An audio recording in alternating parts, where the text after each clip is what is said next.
দক্ষিণ কোরিয়া ও যুক্তরাষ্ট্রের বহু বছরের ঐতিহাসিক যৌথ সামরিক মহড়ার পরিধি এক ধাক্কায় অনেকটাই কমিয়ে আনার ঘোষণা দিয়েছেন ডোনাল্ড ট্রাম্প। খবরটি সামনে আসতেই ওয়াশিংটন থেকে সোল পুরো ভূ রাজনীতিতে তৈরি হয়েছে প্রবল তোলপাড়।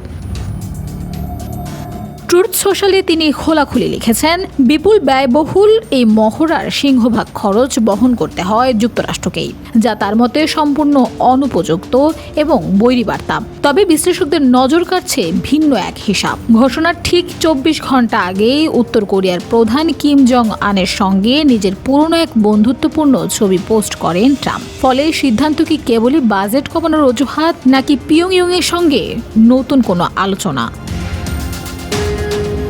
যদিও ১১ দিন ব্যাপী উল্টি ফ্রিডম শিল্ড মহড়া নির্ধারিত সূচি অনুযায়ী চালানোর কথাই বলছে সোল, তবে ট্রাম্পের এই বার্তা ইতিমধ্যেই মিত্র দেশগুলোর ওপর এক ধরনের মনস্তাত্ত্বিক চাপ সৃষ্টি করেছে।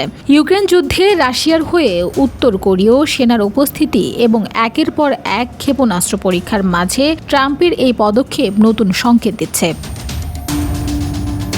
যুক্তরাষ্ট্রের এই আকস্মিক নীতি বদল কি কোরীয় উপদ্বীপে শক্তির ভারসাম্য বদলে দেবে, নাকি এর আড়ালে লুকিয়ে আছে বড় কোনো আন্তর্জাতিক চাল?